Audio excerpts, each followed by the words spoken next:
Hello, welcome back to Peter Tries. So Peter Bracken here. So I've Bob here from Hood & Co. company. Say hello, Bob. Hello, Bob. So I'm up here in Strabane, and we're going back across the border from Tyrone to Donegal, driving a fantastic Maxus Deliver 9 fully electric van, and it's Bob's van. Bought it a week ago for the business. How is it, Bob? Well, so far so good, Peter. The mileage is about 145. We're getting nearly that. We're pretty pleased with it so far. But now we're talking in summer temperatures here as well, and yeah, we're having a big load on it, so we've a lot of learning to do yet now. But so far, very, very pleased. Brilliant. And you were saying there, I said, oh, Ginny, that's great for the environment, but you said that's not your number one reason you bought this. What was the number one reason? Number one's the pocket at the end of the day. You know, that we're paying out so much in diesel and maintenance and servicing of the diesel vans that we reckon, you know, about 5 years should have her paid for. Right. You know, because up north the charging is free at all those charging stations, so once we've bought, there's virtually no running costs. There's very little servicing. 18,500 miles, 19,000 miles to the first service. Yeah. You know, the first service is free. After that, the only thing you really might have to replace is tyres. Yeah. You know, so, you know, and there's a full 5-year warranty in this van. So the running costs are going to be negligible. Just give that initial outlay. Yeah. And you know what? They reckon these vans, or any electric cars, they'll go on and they'll drive for 30 or 40 years. Like there's Nissan Leafs with 500,000 kilometres on the clock, you know, and still going strong. So they'll do double the mileage. So if you were to keep it for the full length from until it hits the grave, you could have 500,000 miles on this. It's the way it's going. It has to be. It makes sense to me. Yeah, because the only thing I get, the big one I get down south is when I say, look, someone asked me about electric vans, and I said, oh yeah, there's decent ones now. Like there's electric transit. We have the Maxus. I said the Maxus is probably the best value at the moment. And how much would that be? And I'm saying, you're probably starting in around the 50 grand. Oh Jesus, what the hell? They get an awful shock. You know, and everyone keeps telling me they could get a van this size now for, you know, under 30 grand, like 26 grand or something. Now, I've never come across one. I've looked at the websites. I don't know where lads get these vans out of, but by all accounts, you can get diesel vans for that kind of price. And you know, they just dismiss it completely straight away. But like, are you taking more of a longer kind of medium-term approach? Absolutely. You know, the outlay is big to start off with, but you know, look at the figures. Yeah. How many times you put in £100 in the van, £100 in the van? You know, we haven't had to spend any money on fuel when we got this van. You know, so work it out. Actually, yeah. Very simple set of figures. Very simple set of sums. Yeah. Unless I'm doing something badly wrong, the van's going to be self-paid for. Yeah. And to be fair now, look, down south we have to pay for the electricity. But if you're charging from home, so say you had a charger, you know, at home, outside, it's about an eighth of the price if you have night saver electricity.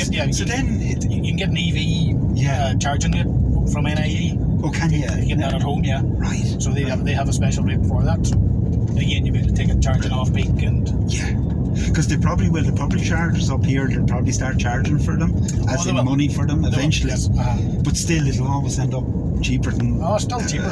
Petrol or diesel. Plus a lot cleaner. Yeah. Brilliant. You know, but see the servicing, you know, you're always working on diesel vans. If something goes, something's wearing out. You know, the fella I bought this off, he's worried that electric vehicles, he's going to lose a lot of business with servicing because there's so little to do with them. Oh yes, yeah. You know? It's a good complaint when the dealers are worried about selling you one. That says it all. You know, they can see that we're not going to be replacing parts. You know. Yeah. The only thing you're touching in this van really is the driver's pedal. Yeah. You know, the brakes aren't being used because of the regen. Yeah. You know, brake pads to replace, no moving parts to replace. You know, you have the full warranty on it. I can't see any problems. Man, this is so smooth to drive. No, This, it's great, Peter. yeah, it's like that. You know, all electric vehicles, they're automatic transmission, but even that, there's absolutely no lag, so it's just instant power. And Yep. I'm going to drop the boot. Yep. Like, it's just taking off. Just keeps going. Just keeps going. It just keeps going. Hits the limiter, and then, but see, up to the limit, you cannot feel a thing. It's the smoothest car I think I've ever driven. And it's a van. It's crazy. That's probably one of the fastest cars you've driven as well. And it's a van. I want to go up to traffic lights. I want to go beside the boy racer, and I want to just and You'll embarrass the poor fella. leave in a bloody van. Yeah, but he'll be expecting, no, this is going to be easy, and then what do you see? You don't even see in your smoke, he's just seeing the back of the van. Obviously, I won't be doing that because that's not good to be doing. Like, I've never done that, so Nor me. you know, me. just in my own head though. Oh wow, yeah. And so Bob, you're coaching with Strabane Rugby Club, and I'm on my tour around to every rugby club in Ireland to just talk about biodiversity and the environment and how clubs can, you know, make a few bob and definitely save money by going green. So Strabane Rugby Club are 100 years old. Yeah, this year 2023. Yeah, with a big season ahead planned now. So a lot of events. You'll be seeing hopefully quite a few invitations out in the papers to all these different events. We're obviously want to raise money for the club, and we're raising money for charities as well. Trying to get the whole community involved in the club. Yes, and getting a clubhouse built and well, whatnot, that's the first. and The pitches. first plan is to get an area big enough for 3 pitches for us. So we have our 3 irons in the fire. Hopefully they'll have an announcement then fairly soon. We can get good stuff. everything, It's great to hear. down in Brighton. But that'll be the big thing for the year. That's 100 years. We need a home. You know, we've grown so much this past 4 or 5 years. We've gone from minis. Now we have 6 teams at minis. We have the 3 youth teams. With 2 senior teams, and hopefully, no, go on ahead, Peter, just go straight on. Okay. We'll hopefully maybe look at women's rugby as well as the next thing. So we need a lot of space. You know, we've always been able to get by with borrowing grounds because we only had the 2 teams. Yes. But now yes. there's 3 youth teams out in the morning. There's over 100 minis out on a Saturday morning, and then the 2 senior teams to play. So go right. We need our home, and we need 3 pitches. So that's the plan for the next year. Oh, brilliant. And eventually there's a great opportunity too. Like one of the things I see with clubs is well, first things first, and the cheapest change you can make to any rugby club to save money and be environmentally sound is to change floodlights to LED. Yep. Mm-hmm. So like they just cut the cost hugely. There's a Gaelic football club, I think Loughlagale in Louth, that changed their lights over COVID and they saved 10 grand first year. First year. That's like, crazy. you know, so it'll take no time, maybe 2 years of payback on that. And then solar. So, you know, it might be 5, 6, 7 years to pay back on solar that you might put on the roof of a clubhouse, but instant hot water all the time, store it, like those solar panels last for 30 years, so again, more than 20 years of free energy to do it, you know, so put them in the plans, will you? Oh, absolutely. See, we're looking at putting in solar panels at work as well. Are you? So the price of electric has doubled overnight, so it's crazy. And I was reading there last night about in Europe the rates of installing solar has it's gone up a half again this year from previous year. There's 50 gigawatts or something of solar panels in Europe installed this year. Right. You know, it makes sense. You know, look at the figures. No, absolutely. Like, it makes sense. Like, even forget about environmental things, but instead of, you know, drilling and taking stuff out of the ground or mining or whatever, like, literally there's wind blowing all the time somewhere. And the sun, even in Ireland, you can use solar panels, you know, and they can be effective, and you know, look, there's wave energies, all sorts of things, but it'll just cut down on pollution as well.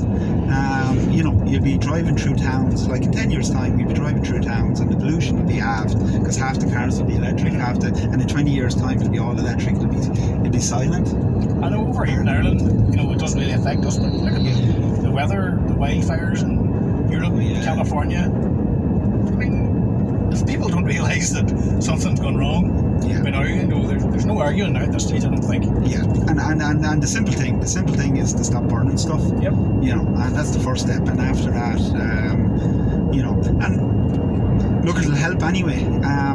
Some, you know, there will be natural temperature rises. I'm sure there's some natural stuff going on, but a lot of it is man-made, and like we can help ourselves. Well, sure, it's records broken every year. Yeah. You know, so I don't know. You can deny it all you want, but you're not denying it. And you've got a Maxus Deliver 9 van. This is awesome. I've been driving my Volkswagen ID4. I got it off Frank Hogan down in Limerick, and it's been amazing. So Ron down there sorted me out, and I just love driving it. It's so comfortable, and do you know what? This is the most comfortable van I've ever driven. I'm so impressed with it now. Yeah. Just inside a week. Stop. Say the next thing will be, you know, improve the range. Yeah. You know, 145. That's okay for us, you know. But and that's the smaller battery, isn't there? There's a that's the medium battery. There's a smaller and a larger. Oh, larger. I think the larger battery would give you another 30 miles, something like that. Yeah. But again, you know, to be a proper commercial van, like for a countrywide sort of place, they're going to need 400 or 500 mile range on it. So that's the next thing, getting that sort of range. And they'll get there, like definitely. Like you know, 250 kilometer range was about the standard in electric cars maybe 3-4 years ago. Yeah, sure. Now it's up near 400. Yeah, well, every time you turn around, sure. Mercedes have over 1,000 kilometers. They have, Then there's those vans with the solar, or cars with solar panels on them. The Lightyear one. Yeah, you have to regenerate or charge it every 6 months in a sunny country. You know, maybe not work here, but it's amazing. I saw it in real life. Did you see it? Yeah, it was over in Amsterdam or something like that. Oh, it's something outrageous at the moment, but it's just proof of concept. Proof of concept, yeah. And eventually, like they want to put it into production. And have it at some sort of affordable price. Well, knock it out to less than a Tesla, you know. They're not there yet. But it's coming. 10 years makes some difference. Yeah. Bob, thanks very much for the chat, and no problem. I've enjoyed this drive in your van. I'm fully insured, in case anyone's wondering. We're all good, so keep legal. Drive on.